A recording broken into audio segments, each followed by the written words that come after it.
স্বাগত আজকের বাংলাদেশে। আপনাদের সঙ্গে আছি আমি খালেদ মুহিউদ্দিন। আজ শোকাবহ 15 আগস্ট 1975 সালে এই দিনে স্বাধীন বাংলাদেশের স্থপতি ও স্বাধীনতা সংগ্রামের মহানায়ক জাতির জনক বঙ্গবন্ধু শেখ মুজিবুর রহমান কয়েকজন চক্রান্তকারী সেনা সদস্যের হাতে সপরিবারে নিহত হন। বাঙালির ইতিহাসে কালিমালিপ্ত এই দিনটি জাতীয় শোক দিবস।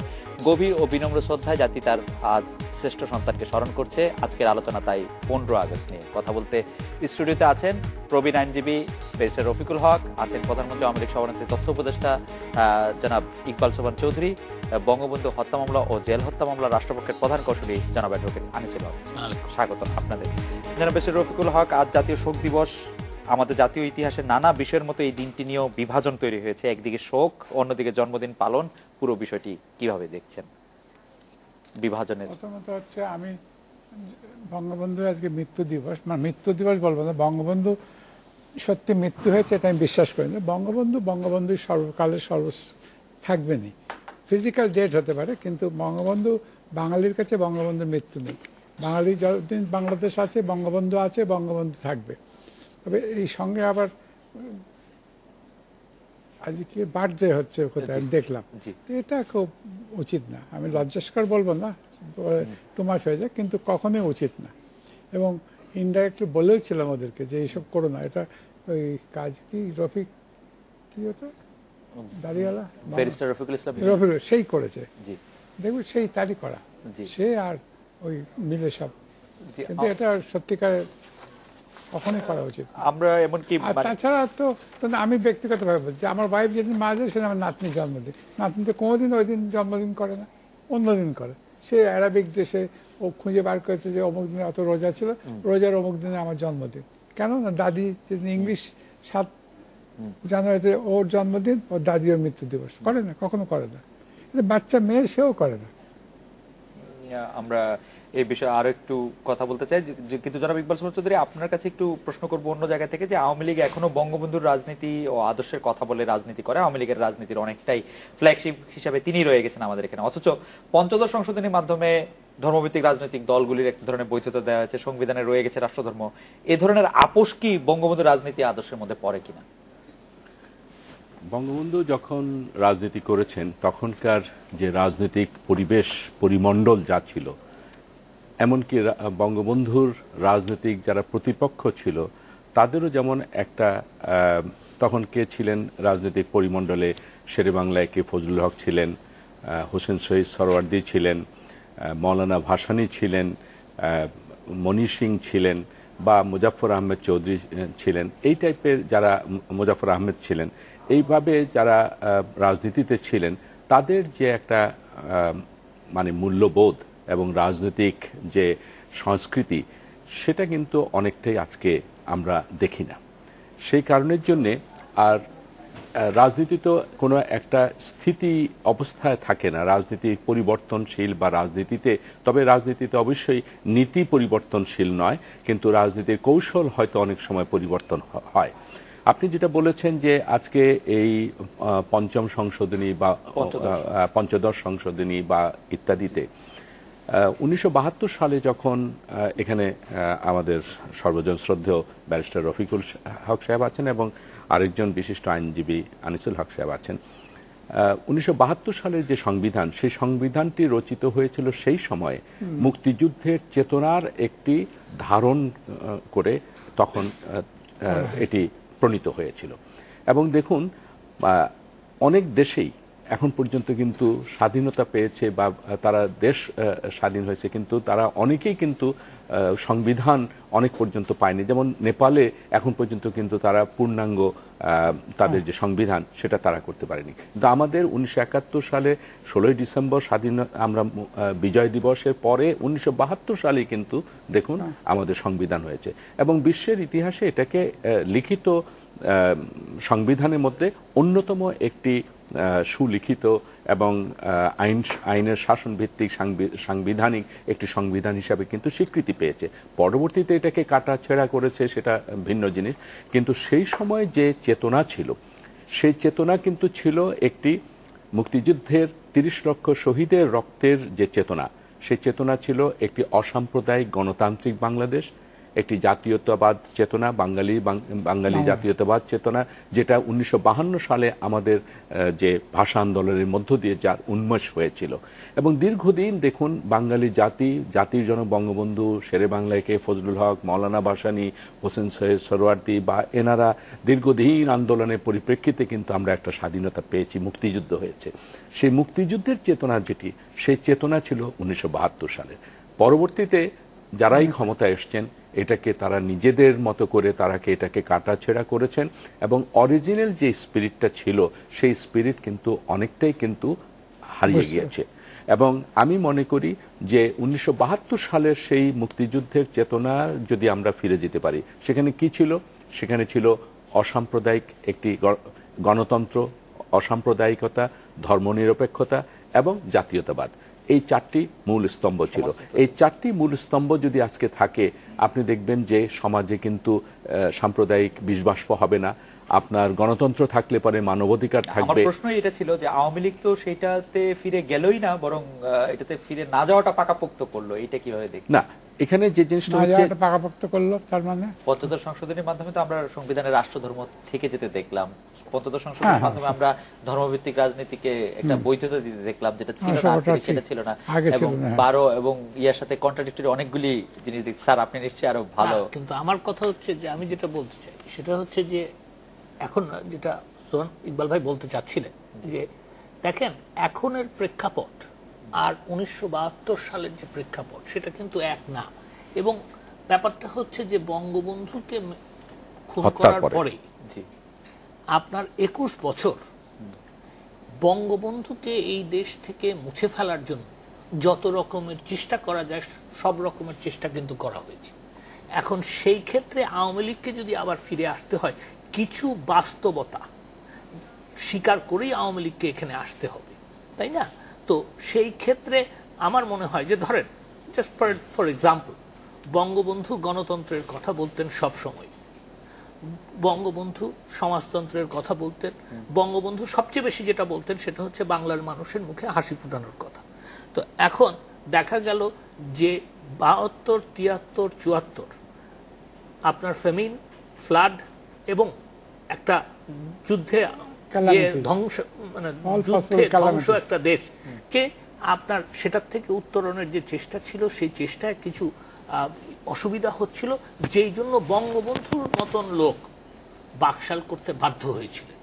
তো পরিবর্তন তো সেইখানে উনি করেছিলেন, সেটা হচ্ছে বাস্তবতার নিরিখে এই পরিবর্তন এসছে। আজকের যে আওয়ামী লীগ, আমার মনে হয় এই যে ধর্মের কথা আমরা যে বলছি যে ধর্মভিত্তিক ইসলাম ধর্ম, এটা কিন্তু বাংলাদেশের বাস্তবতা, এটাকে এখন স্বীকার করে নিতে হবে। তার কারণ হচ্ছে যে 21 বছরে যেই অপশক্তিগুলি শক্তিশালী হয়েছে সেইগুলিকে এখন দমন করার জন্য এটাকে আওয়ামী লীগের মেনে। আমার মনে হয় যে পরিবর্তিত পরিস্থিতিতে যেটি বলছেন সেটা আমি একটু বেসির রফিকুল হক সাহেবের মন্তব্য জানতে চাইবো। তার আগে আমি একটু আনিস ভাই আপনার কাছে আসতে চাই একটি বইয়ের রেফারেন্স ধরে, যে ব্যারিস্টার মওদুদ আহমেদ তার কারাগারে কেমন ছিলাম বইয়ের মধ্যে একটু বলছেন যে আমার এই কারণে দুঃখ হয়েছে, আমার অক্লান্ত প্রচেষ্টা সত্ত্বেও আমি সরকারের বিরোধিতার কারণে আপিল বিভাগে জমে থাকা সেই জঘন্য হত্যা মামলা শুনানি শুরু করতে হয়নি। উনি 2001 থেকে 2006 সালের কথাটি বলছিলেন। আপনি যদি একটু বলতেন যে বঙ্গবন্ধু হত্যা মামলা শুনানি করতে পারেননি উনার অক্লান্ত প্রচেষ্টা চেষ্টা থাকা সত্ত্বেও, আপনি প্রধান কৌশল ছিলেন, আপনি যদি ওই সময়কার অভিজ্ঞতাটা একটু বলেন যে কেন এই মামলাটা শুনানি করা সম্ভব হয়নি? ওই সময় আমি এটার একজন কৌশলী ছিলাম। জি, প্রধান কৌশলী ছিলেন হচ্ছে আমার প্রয়াত পিতা অ্যাডভোকেট জনাব সিরাজুল হক। জি, আমি এখনো আমার মনে আছে যে দেখেন এটা হচ্ছে 27শে মার্চ 2002 সাল। তো উনি ওই সময় আপনার মিসেস সিগমা হুদা দাঁড়িয়েছিলেন আমাদের বার অ্যাসোসিয়েশনের প্রেসিডেন্ট ইলেকশনে ওনাদের প্যানেল থেকে। তো ওনার জন্য ভোট চাওয়ার জন্য ব্যারিস্টার মওদুদ আহমেদ সাহেব চেম্বারে ফোন করেছিলেন। সেই দিন আমি ওনাকে অনুরোধ করেছিলাম যে দেখেন দুজন বিচারপতি অ্যাপেলেট ডিভিশনে আছেন, একজন বিচারপতি যেটা আর্টিকেল 96 তার আপনি অ্যাপয়েন্ট করতে পারেন, প্রেসিডেন্ট অ্যাপয়েন্ট করতে পারেন, 98 দ্বারা অ্যাপয়েন্ট করতে পারেন অ্যাডহক বেসিসে অ্যাডিশনাল, সেটা অ্যাপয়েন্ট করে এই মামলাটা অন্ততপক্ষে শুনানি করে দেন। ওনাকে অনুরোধ করেছিলাম। তো উনি তারপরে তো দেখাই গেল, ইতিহাসই বলবে যে কি হয়েছিল। 2002 থেকে 2006 পর্যন্ত এই মামলাটার বিচার হয় নাই। বরঞ্চ তত্ত্বাবধায়ক সরকার এসে এই মামলাটার আপনার লিভ পিটিশনটা শুনানি শুরু করুন। তো আমার মনে হয় যে উনি যেটা বলছেন ওনার কথাটাই যদি ধরে নেওয়া যাক, কিন্তু উনি যদি সচেষ্ট হতেন তাহলে পরে এই মামলাটা তখন শেষ হতো, আমার বক্তব্য। এখানে একটু আমি অ্যাড করি ব্যারিস্টার আনিসুল হক সাহেবের কাছে। মাত্র কিছুদিন আগে দেখেন মিশরে আল বারাদি ভাইস প্রেসিডেন্ট তিনি পদত্যাগ করেছেন। কি বলেছেন পদত্যাগে? যে সিদ্ধান্তের সাথে আমি একমত হতে পারিনি, ওই যে আর্মি যে ব্রাদারহুডের যে তাদের সমাবেশকে সরিয়ে দিয়ে সেখানে প্রায় তারা বলছে 2000 আর সরকার নিজেই স্বীকার করেছেন প্রায় 500-র উপরে। তো তিনি বলেছেন যে এই হত্যাকাণ্ডের সাথে আমি একমত হতে পারিনি এবং আমি অনুশোচনায় ভুগেছি, সেই জন্য এই যে সিদ্ধান্ত আমি নিজে স্বীকার করি না সেই সিদ্ধান্তের দায় দায়িত্ব আমি গ্রহণ করব না। উনি যদি লিখেই থাকেন যে তার সকল প্রচেষ্টার মধ্য দিয়ে তিনি পারেননি, তাহলে তিনি যদি একজন নীতিবান ব্যক্তি যদি হন এবং সাধারণভাবে যিনি যেমন ব্যারিস্টার রফিকুল হক সাহেব আছেন বা আনিসুল হক সাহেব আছেন, সিরাজুল হক সাহেব আছেন বা যারা ছিলেন, আমরা দেখেছি একসময় জাস্টিস মোর্শেদ সাহেব তিনি কিন্তু নীতির কারণের জন্য তিনি কিন্তু শপথ দেননি, আর্মির মানে দেননি। তো তিনি যদি দিতেন আজকে কিন্তু এটা লিখতে হতো না, আমরা বলতাম যে তিনি একটি নীতির কাজ করেছেন। না, এটা খুব ইন্টারেস্টিং যে ব্যারিস্টার মওদুদ আহমেদ সাহেব তার বইয়ে বলেছেন যে প্রধানমন্ত্রী সহ অন্যদের আমি তা বোঝাতে ব্যর্থ হয়েছি, এই জন্য ব্যক্তিগতভাবে আমি লজ্জিত এবং নিজেকেই আমার কাছে ছোট বলে মনে হয়। আর স্যার যেটি বলছিলেন সেটি মওদুদ সাহেব আরো ক্লিয়ারলি বলেছেন যে আমার জন্মদিন সেদিন সঠিক হলেও একদিন আগে বা পরে করতাম এবং শেখ মুজিবের হত্যা দিবসের প্রতি শ্রদ্ধা জানাতাম, এটা একটা রুচিবোধের বিষয়। বেগম জিয়া তা করলে তিনি সকল, কিন্তু তিনি এটা করতে পারেন না, তিনি মন্ত্রিসভায় ছিলেন, তিনি এটাও করতে পারেন না, ওটাও করতে পারেন না, তিনি বলেছেন এটা বলেছেন। কিন্তু স্যার আমি আপনার কাছে আজকে ওটা জন্মদিনে উনি আসেন না, মওদুদ সাহেবের পার্টিসিপেশন দেখি না। উনি আবার আমাকে বলেছেন যে আমি কোনোদিন, আমি ওনাকে এই কথাটা ওনার বলার পরে ওনাকে জিজ্ঞেস করেছিলাম যেটা তো খুব সাহসের কথা, উনি বলছেন আমি কোনোদিনই ওনার ওই জন্মদিনে যাইনি। আচ্ছা স্যার, আমার কাছে তথাকথিত। স্যার আমাদের একজন দর্শকও যে কথাটা ওইখান থেকে আসলো যে মানে 1972 সালে আমরা একটা সংবিধান পেয়েছি, আমাদের দর্শক ওনার নাম কাজী, উনি বলছেন যে চতুর্থ সংশোধনীর মাধ্যমে কি সংবিধানের ডিস্টরশনটা শুরু হলো কিনা বা এটা সংবিধানের ডিস্টরশন কিনা, নাকি এটা সময়ের প্রয়োজন, যেটি আমাদের দুই প্যানেলিস্ট বলছেন। আমি ব্যক্তিগতভাবে মনে করি ফোর্থ অ্যামেন্ডমেন্ট দিয়ে কনস্ট্রাকশন ডিস্ট্রাকশন শুরু হলো। এটা শেখ মুজিবের কাছ থেকে আমি আশা করিনি, একমাত্র ওই ফজলুল হক মনির ইনফ্লুয়েন্সে এইটা করেছে, পরে যেটা আমরা জেনেছি বা সবাই জানে, এটা কখনো উচিত হয়। এই ধারাবাহিকভাবে রাজনৈতিক পরিবর্তনের কথা বলছিলেন, ওরা এই সম্পর্কে যদি আপনি একটু মূল্যায়ন করতেন। না দেখেন, বঙ্গবন্ধু সম্বন্ধে আমি কোনো কমেন্ট করতে চাই না। বঙ্গবন্ধু আমাদের অনেক উপরে, অনেক উপরে। বঙ্গবন্ধুকে নিয়ে আর কনস্টিটিউশন ভিসাভিস আওয়ামী লীগ আর বঙ্গবন্ধু আইডেন্টিফাই করতে চাই না।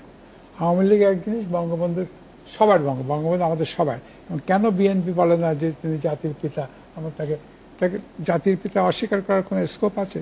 বিএনপি কোন বলে না, বলা উচিত না তাকে? তাতে বিএনপির পজিশন বাড়বে না কমবে?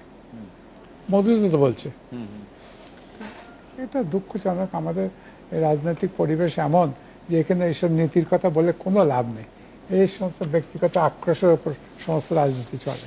ব্যক্তিগত আক্রোশের প্রসঙ্গে জনাব ইকবাল সুমন চৌধুরী আপনার কাছে একটু আসবো, একটা বিরতি নিতে হচ্ছে। একটু প্রশ্নটা আগে করে রাখি যে 2 যুগ ধরে, মানে এই শেষ যে গণতান্ত্রিক 2 যুগ, সেখানে আমরা দেখতে পাচ্ছি যে আওয়ামী লীগ বিএনপির দ্বৈরথের রাজনীতির কারণে বঙ্গবন্ধুকে নিয়ে একদিকে চলছে মানে এক ধরনের শুধুই স্তুতি বা অতি প্রচার, অন্যদিকে চলছে সাংঘাতিকভাবে অপপ্রচার। মানে এই দুটো বিষয় তরুণ প্রজন্মকে বিভ্রান্ত করছে বলে অনেকে অভিযোগ করছেন। বঙ্গবন্ধুকে দলীয় রাজনীতির বৃত্তে আটকে রাখাটা কতটা যৌক্তিক বা আপনি এটাকে কিভাবে মূল্যায়ন করেন? আনিস ভাই, আপনার কাছেও বিষয়টি নিয়ে জানতে চাবো। একটা বিরতি নিয়ে ফিরছি। বিরতির পর ফিরে এলাম। আজকে বাংলাদেশের জনাব ইকবাল সুমন চৌধুরী, বঙ্গবন্ধুকে দলীয় রাজনীতির বৃত্তে আটকে রাখা সম্পর্কে আপনার কাছে না, এখানে বঙ্গবন্ধুর দুটি সত্তা আছে। একটি হলো তিনি জাতির জনক, সারা জাতিরই তিনি এই দেশের স্থপতি, জাতির জনক। আবার আরেকটি সত্তা, কিন্তু এটা অস্বীকার করলে হবে না, যে তিনি বাংলাদেশ আওয়ামী লীগ, তখনকার সময় যে আওয়ামী লীগ, এই আওয়ামী লীগের তিনি কিন্তু নেতা ছিলেন এবং যুদ্ধ চলাকালীন সময়ে এই আওয়ামী লীগের তিনি কিন্তু মূল নেতৃত্বে ছিলেন। সেই হিসাবে একেবারে যেমন বাংলাদেশের ইতিহাস থেকে যেমনিভাবে তাকে মুছে ফেলা যাবে না, তেমনি আওয়ামী লীগের থেকেও একেবারে তাকে বিচ্ছিন্ন করা যাবে না। তবে সবচেয়ে বড় জিনিস যেটা হলো যে দেখুন বিশ্বের কোথাও কিন্তু যারা জাতির জনক, ভারতে মহাত্মা গান্ধী দেখুন, এমনকি পাকিস্তানে কায়েদ আজম জিন্না বলুন, আজকে নেলসন ম্যান্ডেলা ইয়েতে আছেন, এই আমাদের সাউথ আফ্রিকাতে আছেন, জর্জ ওয়াশিংটন আছেন আমাদের যুক্তরাষ্ট্রে, কিউবার কাস্ট্রো বলেন, তাদের বিভিন্ন ইয়ে নিয়ে আলোচনা হতে পারে, তাদের কিভাবে রাষ্ট্র পরিচালনা করেছেন সেগুলো নিয়ে হয়তো অনেকের অনেক বিশ্লেষণ হতে পারে, কিন্তু জাতির জনক হিসাবে তাদের যে পরিচিতি বা তাদের যে মানে তাদের যে অবদান সেটিকে কিন্তু কেউ প্রশ্ন তোলেনি। আমাদের এখানে দুর্ভাগ্যের বিষয় 1975 সালে যে তাকে যে হত্যা করেছেন তা নয়, তার অবদানকে পর্যন্ত অস্বীকার করার যে একটা প্রচেষ্টা রাষ্ট্রীয় পর্যায়ে হয়েছে 21 বছর 96 পর্যন্ত, এটি কিন্তু একটা কলঙ্কজনক অধ্যায়। দেখুন বিশ্বের ইতিহাসে কোথাও আছে কি আত্মস্বীকৃত খুনিদেরকে সাংবিধানিকভাবে তাদের বিচার করা যাবে না এমন আইন বিশ্বের কোথাও সভ্য দেশে কোনো সংবিধানে আপনি পাবেন না, কিন্তু আমাদের এখানে সেটি করা হয়েছিল যারা সেই দিনের যারা করেছিলেন। এবং পরবর্তীতে আমি যেটি মনে করি যে আজকে দুটোই হওয়া উচিত, একটি হলো তাকে জাতির জনক হিসেবে তার যে তিনি হিমালয়ের মতো, হিমালয়কে অন্যের সাথে তুলনা করে লাভ নেই, এই ঘোষক তৈরি করে সেখানে হিমালয়কে নামানো যাবে না। গতকাল মুসা সাহেব আমাদের শ্রদ্ধেয় তিনি বলেছিলেন যে দেখুন আমাদের দেশে যখন জন্ম হয়, শিশুর যখন জন্ম হয় তখন আমাদের মসজিদে বা বারান্দাতে ইমাম সাহেব বা কেউ আজান দেয়, মানে আমাদের মুসলিম ইয়েতে, কিন্তু যিনি আজান দেন তাকে কিন্তু পিতা বলা হয় না, পিতা কিন্তু সন্তানের জনক। তো আজকে এই ঘোষক, এবং দেখেন দুনিয়ার কোনো ইতিহাসে কিন্তু ঘোষকের স্থান নেই, জাতির পিতার স্থান আছে, প্রত্যেক ইতিহাসে আছে, মানে ঘোষকের স্থান কিন্তু কোথাও নেই। আজকে এই পরিস্থিতি না, এখানে তো প্রয়োজন নেই, না এখানে তো প্রয়োজন নেই, কারণ প্রশ্ন যেটি হয়েছে ওই যে বললাম যে আজান যিনি দিচ্ছেন ভালো কাজই করছেন, কিন্তু তাকে কিন্তু পিতা বলা হয় না, পিতা যে জনক তাকেই বলা হয়। আজকে আমাদের এখানে এমনকি জিয়াউর রহমান সাহেব যখন জীবিত ছিলেন তখনও কিন্তু তিনি এই পদমর্যাদা তিনি কিন্তু দাবি করেননি, কিন্তু দুর্ভাগ্যের বিষয় তার মৃত্যুর পরে তাকে ঘোষক বানানোর জন্য যে একটা উল্লম্ফ একটা প্রচেষ্টা, এটা কিন্তু যেমন ধরুন ব্যারিস্টার রফিকুল হক সাহেব বলেছেন যে জন্মদিন কারো যদি হয় তাতে আপত্তির কিছু নেই, যেমন উনি বললেন ওনার নাতনির জন্মদিন একই দিনে পড়েছে, দাদির জন্মদিন হয়েছে বলে সেই দিন থেকে মৃত্যু দিবস হয়েছে বলে সেদিন পালন করছেন না। বেগম খালেদা জিয়া তিনি আমাদের সাবেক প্রধানমন্ত্রী, ভবিষ্যতে যদি তার দল আবার ক্ষমতায় যায় তিনি আবার প্রধানমন্ত্রী হবেন, এবং তিনি তো একজন রোল মডেল হওয়া উচিত। তিনি যখন এই দিনটিতে জাতির জনকের সারা জাতি যখন এই শোক দিবস পালন করে, সেই সময় যখন তিনি এই ঘটা করে কেক কাটেন, 66 পাউন্ডের কেক কাটে যখন, তখন কিন্তু সারা জাতি কিন্তু লজ্জিত হয়। পাশাপাশি আরেকটা বলি যে দেখুন ভারতের স্বাধীনতা দিবস কিন্তু 15ই আগস্ট, কিন্তু 75-এর পরে ভারত কিন্তু আমাদের বাংলাদেশে তারা কিন্তু তাদের এমবাসি হাই কমিশনে কিন্তু এই দিবসটিকে তারা ওইভাবে পালন করেন না, কারণ জাতির জনকের প্রতি শ্রদ্ধা দেখানো। তাই আমি মনে করি যে বঙ্গবন্ধুকে বঙ্গবন্ধুর জায়গাতে স্থাপন করা উচিত। পাশাপাশি যেটি আছে যে দলীয় যে অবস্থানটি বলেছেন, গতকাল আমাদের আব্দুল গফফার চৌধুরী সাহেব বলেছেন যে দলীয় কারাগার থেকে বঙ্গবন্ধুকে মুক্তি দিয়ে সার্বজনীন ভাবে বঙ্গবন্ধুকে প্রতিষ্ঠা করা। তবে ব্যারিস্টার রফিকুল হক সাহেব, ব্যারিস্টার আনিসুল হক সাহেব যেটা বলেছেন যে যারা হত্যা করেছে তারা কিন্তু তাকে মর্যাদা দেয়। আমি একটু আনিস ভাইয়ের কাছে আসি, যে আনিস ভাই আপনি কি মনে করেন যে এই বঙ্গবন্ধুকে দলীয় রাজনীতির বৃত্তে আটকে রাখার ক্ষেত্রে আওয়ামী লীগের দায় কতটা? না, প্রথম কথা হচ্ছে এইটাই দেখতে হবে, প্রথম শুরু যে দেখেন 1975-এ বঙ্গবন্ধুকে হত্যা করে তারপরে বঙ্গবন্ধুর যে অবদান, এই বাংলাদেশ স্বাধীন করার যে অবদান, দেখেন বাংলাদেশ কিন্তু একদিনে স্বাধীন হয় নাই। বঙ্গবন্ধু আপনার 1948 সাল থেকে আওয়ামী মুসলিম লীগ নিয়ে সংগ্রাম, জনগণের কথা বলতে বলতে 66 সনে এসে 6 দফা দিলেন, 6 দফার উপরে ভিত্তি করে আন্দোলন হলো। সেই আন্দোলনকে প্রতিহত না করতে পেরে আগরতলা কনস্পিরেসি কেস হলো, তারপরে আগরতলা কনস্পিরেসি কেস থেকে বেরিয়ে আসার পরে একটা আন্দোলন হলো, এই আন্দোলন হওয়ার পরে একটা ইলেকশন হলো, which is the most important thing. ইলেকশনে ডিসেম্বর মাসের 17 তারিখে 1970 সালে যে ইলেকশন হলো, সেখানে বাংলাদেশে ন্যাশনাল অ্যাসেম্বলির, পাকিস্তান ন্যাশনাল অ্যাসেম্বলির 162টা সিটের মধ্যে 160টা সিট বঙ্গবন্ধুর আওয়ামী লীগ জিতেছিল। তারপরে বঙ্গবন্ধু তারা যেহেতু পূর্ব পাকিস্তানের নেতার কাছে এই ক্ষমতা হস্তান্তর করবে না, তাকে ঠেলতে ঠেলতে ঠেলতে ঠেলতে এনে আপনার স্বাধীনতার দিকে নিয়ে যাওয়া হলো এবং শেষ পর্যন্ত স্বাধীনতা যুদ্ধ হলো। তো এই সব অবদান ভুলে গিয়ে মানুষের কাছে বিকৃতভাবে বই লিখে পাঠ্যপুস্তকের মধ্যে বঙ্গবন্ধুর নাম নেওয়া যাবে না, বঙ্গবন্ধুকে বঙ্গবন্ধু বলা যাবে না, শেখ মুজিবুর রহমানও বলা যাবে না, এই পর্যন্ত যারা 1975 থেকে শুরু করে 1996 সাল পর্যন্ত করেছেন, এখন আওয়ামী লীগ বঙ্গবন্ধুকে বাঁচিয়ে রাখার জন্য, তার বঙ্গবন্ধুর আসল কথাগুলি বলার জন্য যদি আওয়ামী লীগ বঙ্গবন্ধুকে নিয়ে সামনে এগিয়ে যায়, তাহলে এটা কি আওয়ামী লীগের খুব একটা দোষ? বলেন, বাধ্য হয়ে তো আওয়ামী লীগ এটা করতে হয়েছে। এখন সকলেই যদি, এই যে কিছুক্ষণ আগে আলাপ আলোচনা বলছে, আপনি বলছিলেন যেটা কলম লেখা হয়েছিল যে অর্ধেক রাজনীতি থাকবে না যদি সকলেই বঙ্গবন্ধুকে স্বীকার করে নেন। ভালো কথা, সকলে বঙ্গবন্ধুকে স্বীকার, এখন আমার বক্তব্য হচ্ছে সকলে বঙ্গবন্ধুকে স্বীকার করুক আর না করুক, বঙ্গবন্ধু বাংলাদেশের জাতির পিতা, জাতির জনক, বঙ্গবন্ধু বাংলাদেশের স্থপতি, এটা কেউ মুছে ফেলতে পারবে না। কিন্তু কথা হচ্ছে এই আদর্শ, বঙ্গবন্ধুর যে আদর্শ, সেটাকেই তো মুছে ফেলার চেষ্টা হয়েছিল, যেই জন্য বঙ্গবন্ধুর কিলারদেরকে বাংলাদেশের রাষ্ট্রদূত পর্যন্ত বানানো হয়েছিল। আর কি শুনতে চান ভাই দেশের মধ্যে? এবং তাদের বিচার করা যাবে না এরকম একটি ইনডেমনিটি অর্ডিন্যান্সের কথা, বা তাদেরকে তো চাকরি দেওয়া হয়েছে। এই ইনডেমনিটি অর্ডিন্যান্স নিয়ে was not clear whether it is a part of the constitution or is a separate ordinance.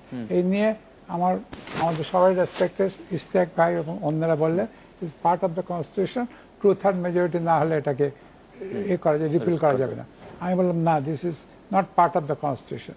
এই করলে কেস করলাম, কেস করে হাইকোর্টে জিতলাম, অ্যাপেলেট ডিভিশনে জিতলাম, আমি কেস করে জিতে ইনডেমনিটি বললাম যে repeal, it can be repeal.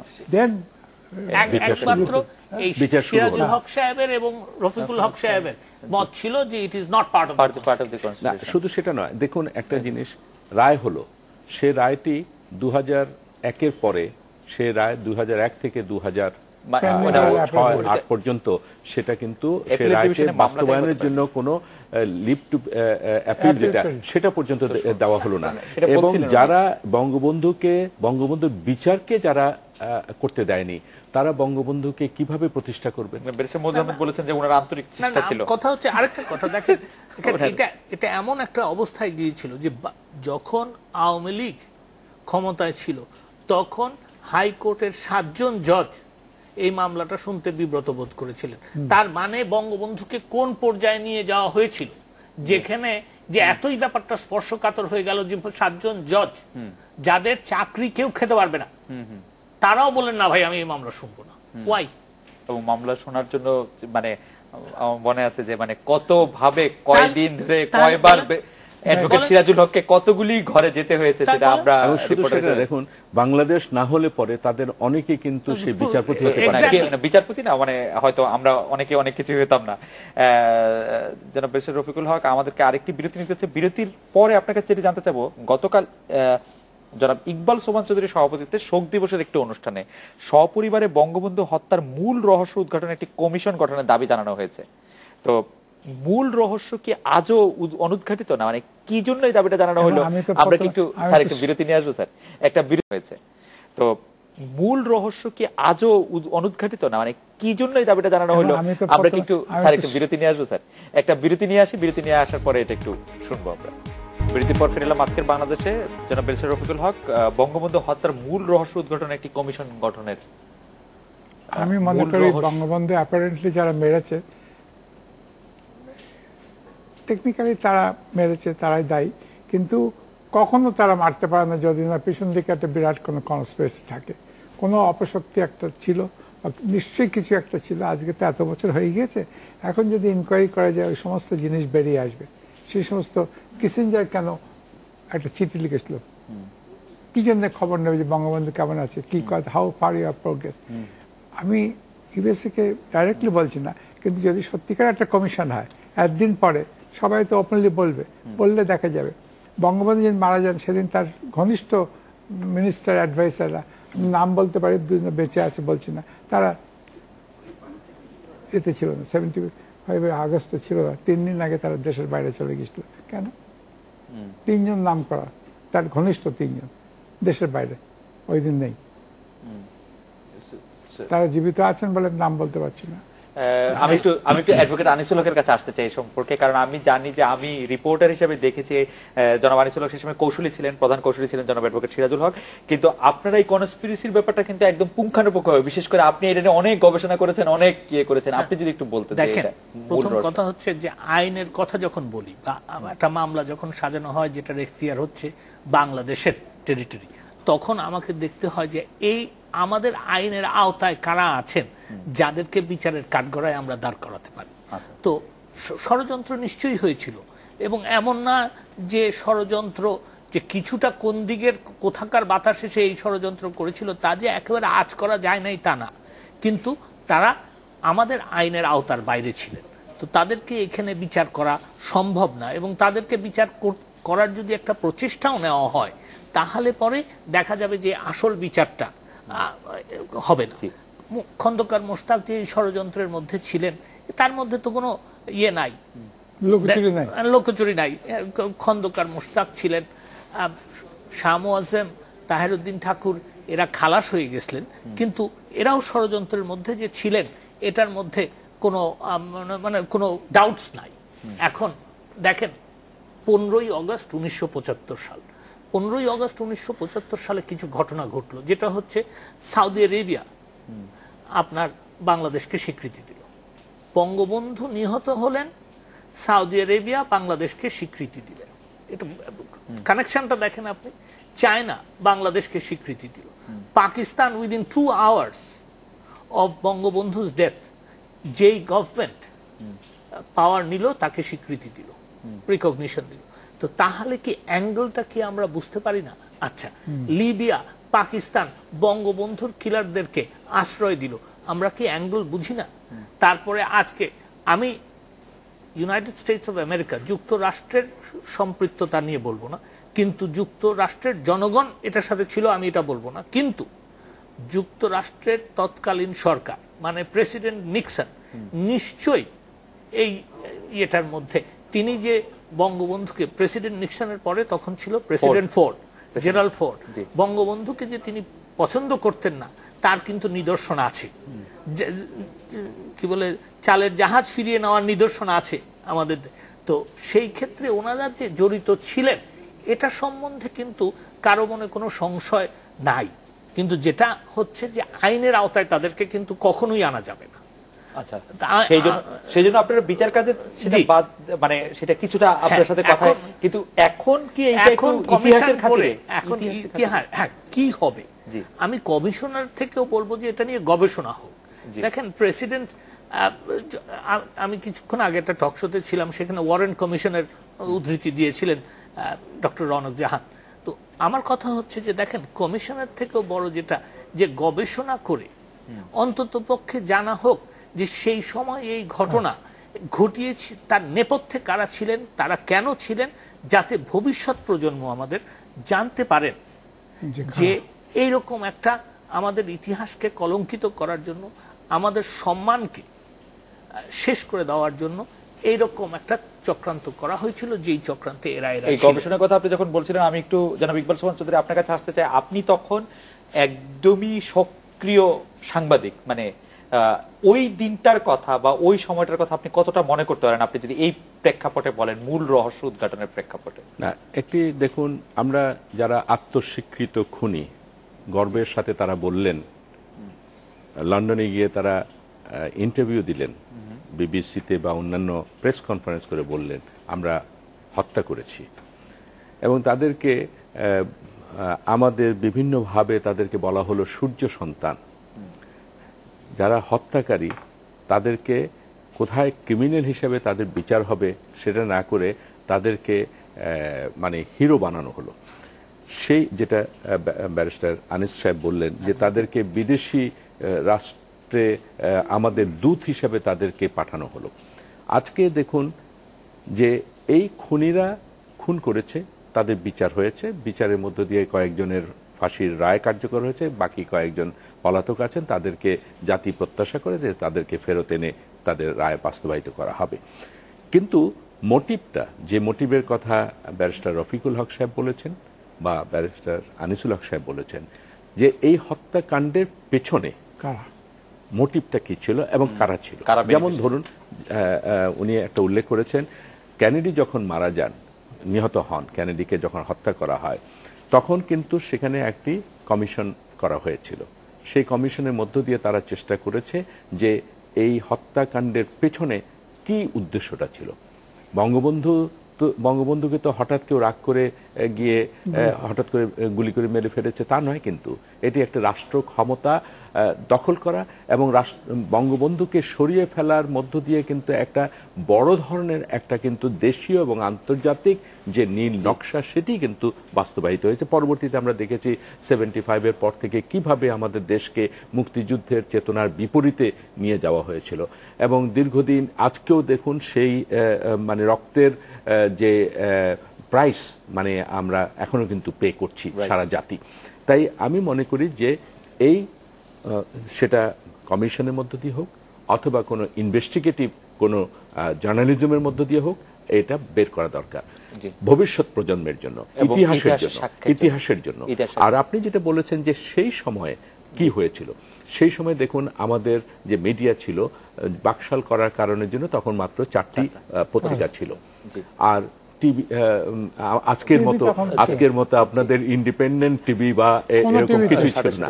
সেই সময় কিন্তু যে তখন হঠাৎ করে একটা এমন ধরনের একটা জঘন্য কর্মকাণ্ডের পরে আমাদের মিডিয়াও কিন্তু সেই সময় আমরা সেইভাবে আমরা রোল প্লে করতে পারিনি। এটাও কিন্তু আমাদের মিডিয়ার ব্যর্থতা।